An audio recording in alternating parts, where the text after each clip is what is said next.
Popular action film director Rohit Shetty was, at the receiving end of unwanted action. This was, in fact, serious warning which was sent to him, and he has joined the list of the Bollywood, figures, those who are in the hit list of Lawrence Bishnoi gang. Multiple rounds were fired reportedly outside the residence of Rohit Shetty in Mumbai by the Lawrence Bishnoi gang on Sunday. In fact, the five rounds were fired towards his residence. The responsibility was claimed by the Lawrence Bishnoi gang, and 4 accused have now been arrested by the police from Pune in connection with this shooting. The preliminary investigations suggest that, the links to Shubham Lonkar, a Lawrence Bishnoi gang associate and accused in the Baba Siddiqui murder case, the shooters were linked to him. In a statement, the Bishnoi gang has alleged that despite, serious warnings, the filmmaker interfered in their work and issued direct threat, saying they would shoot him in the chest if he did not stop. Now, the police is investigating the matter. As you're seeing in this screen, there were forensic teams, those who were at Rohit Shetty's balcony, his residence balcony, where these rounds were fired by these, bike-borne assailants. Let's very quickly give you a sense, ladies and gentlemen, on the growing hit list of Lawrence Bishnoi. Bollywood versus the Bishnoi gang. The hit list 2022. Singer Sidhu Moosewala was gunned down in Punjab, and this was also attributed to Lawrence Bishnoi and his gang. Now, moving forward, in 2023, singer Gippy Grewal's house in Canada was attacked. Similar rounds were fired at his residence. In October 2024, politician Baba Siddiqui was shot dead in Mumbai, and the blame or the link was to the Lawrence Bishnoi gang. In September 2024, firing outside singer AP Dillon's residence in Canada. Again in 2024, April, shots were fired outside Salman Khan's residence in Mumbai.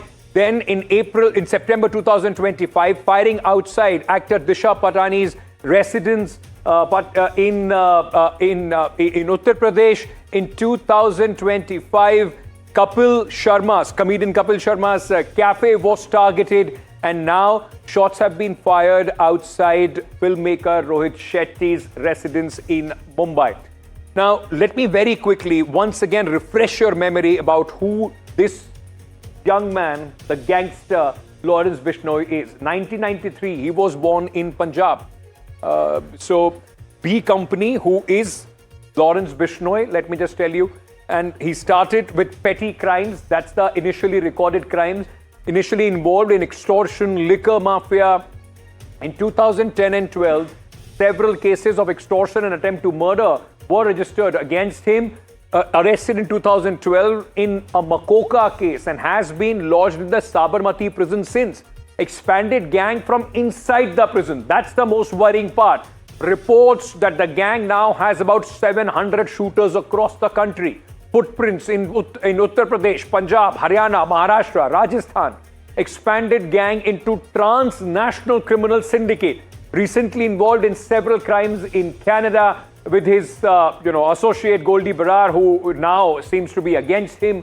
NIA has charge sheeted, compared the gang with Dawood Ibrahim's D Company. 21 cases, 9 acquittals, 6 convictions against him so far. And in 2025, Canada government labelled Lawrence Bishnoi gang a terror outfit. Very quickly, the gang is headed by Lawrence Bishnoi but has tentacles and members all across. So what is this B Company? He operates from inside the prison. Lawrence Bishnoi, he's the head of the gang.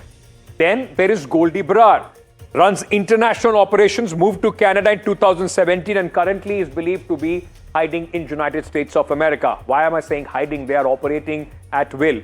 Then Anmol Bishnoi, who has been recently brought back from United States. Lawrence's brother ran international operations, deported from United States recently. And then there is Sachin Bishnoi. He's a relative. claim responsibility for Sidhu Moosewala's murder in 2023 was extradited from Azerbaijan. You find it very, very fascinating, intriguing. How is it that a man who is sitting behind bars is operating such a huge syndicate? He's operating this syndicate from behind bars since 2014, runs 700 shooter network easily. I mean, it makes no difference whether he's safer behind bars. Jail, there is no bar as far as the B company is concerned. Uses voice over IP calls to communicate with his associates. Dabba calling through illegal phone exchanges from within the prison. Gang members hire local shooter for jobs, and he has become a menace not only for Bollywood but, of course, as you've seen, internationally as well. Let me very quickly go across to former top cop DGP Vikram Singh, who is joining us at this moment. Singh Saab, thank you so much. Always a pleasure to have you on the show, sir. I only want to come straight to the question that is intriguing, that is also a very serious question. A criminal of his stature is behind bars and is operating with, it seems absolute free will, sir. It is a serious question on us, on our system. Absolutely, it is a reflection on the policing and the jail security of Sabarmati Central Jail, Ahmedabad. The very fact that he's operating with impunity, two conclusions are obvious. Rampant corruption and complicity of the jail staff in providing him the VoIP apparatus and also the Dabba telephony. Second part also is, unless there is tacit and passive connivance, such a thing is just not possible. Number three, the depredations behind the jail give him a legal immunity and also an alibi that he was in jail and therefore cannot be held responsible for anything that happened in Mumbai if it was on the 31st of January at Rohit Shetty's residence.